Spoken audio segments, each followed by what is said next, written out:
wherever you are is not good enough to keep you there. Whatever it is that got you wherever you are is not good enough to keep you there. For example, my degree in Sanskrit literature and Hindi literature got me a job teaching in high school.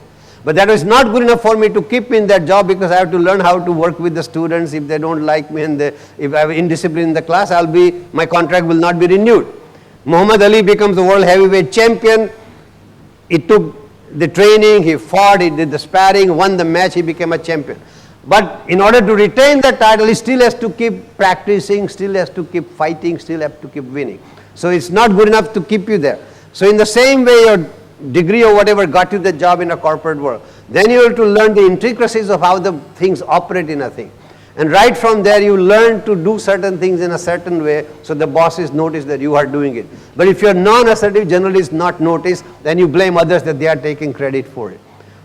Make sure that you are noticed, the way you sit, the way you talk, the way your behavior is, it will work right from day one. As I said, start the equation right from day one. At the same time, understand what is the power structure in a given corporate world.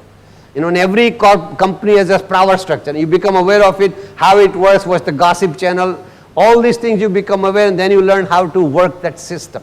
That's a part of, awareness that you will have to cultivate on a day-to-day basis. Once that happens, you will succeed quite well.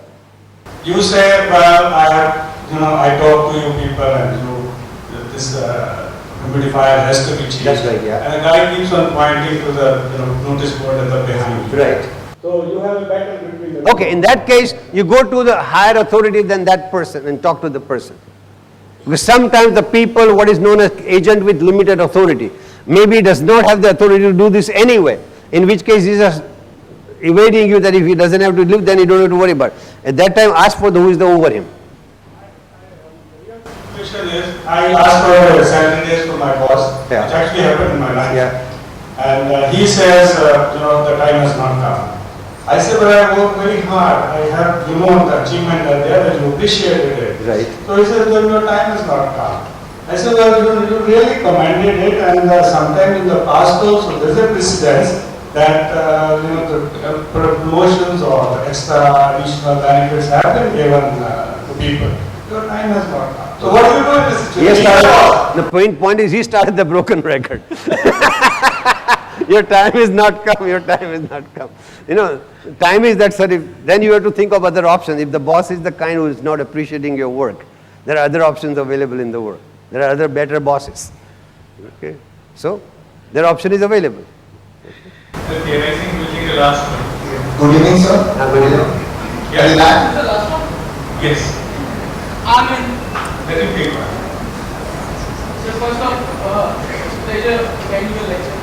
But just a small question that I have. Isn't assertiveness subjective? No. Me being assertive from the other person's perspective, it would be negative. Maybe. Yeah, but it's not a subjective. The point is, as far as that goes, everything, what is objectivity? When a lot of subjectivities coincide, it becomes objective. Right. True or not? If you went into a place if you go into insane asylum, you are the crazy one. I remember Thana Hospital, mental hospital, which was very known in our times. Pandit Jawaharlal Nehru went there once to visit. And one of the inmates asked him, he said, who are you? He said, I'm Prime Minister of India, Jawaharlal Nehru. So the guy laughed, he said, I used to believe the same thing when I came here.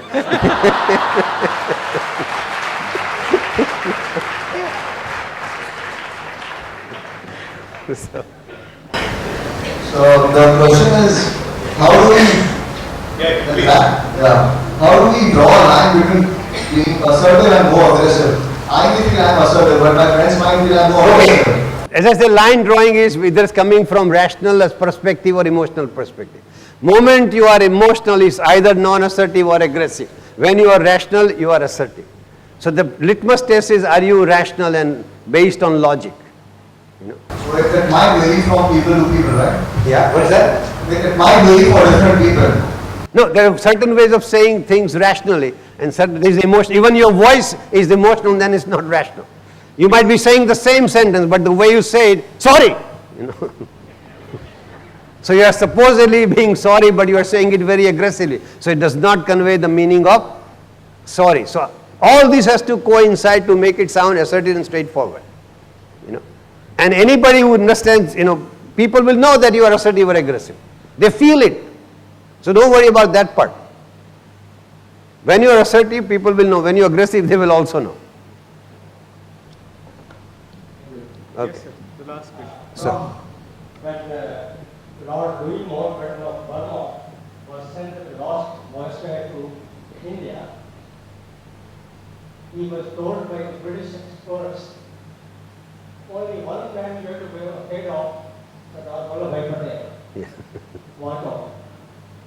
And they were right.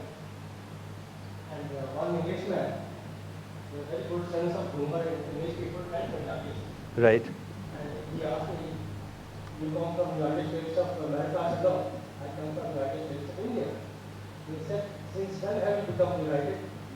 I said, ever since shirtless Radhiji threw you on, and ever since Sardar Vallabhbhai with the Union of India in much faster time than the United States. You knew that. Very good. So, did you meet him? No, I didn't meet him. No. I didn't have the opportunity to meet him. In spite of the fact that he came all from Gujarat, where I come from. But one of my uncles was in Gandhiji's 80 Dandi Kuch. I heard his speech. Hanji. Beautiful speaker. Yes. Right. Thank you. Okay, thank you. Let's pay our respect. May I call upon Dwani to say vote of thanks, please? 1 minute. There will never be another now. I'll make the most of today. There will never be another me. I'll make the most of myself. The second day of the Management Festival has been as enlightening as yesterday, and Professor Rooshikumar enthusiasm and spirit has increased. To add to it, his anecdotes not only make us laugh, but notice the otherwise unnoticeable. There is a thin line of difference between assertive and aggression, and it depends on our position that we achieve people's convenience. But thanks to Sir, we know to be positive and assertive and rescue our flight or fight dilemma through being rational instead of emotional.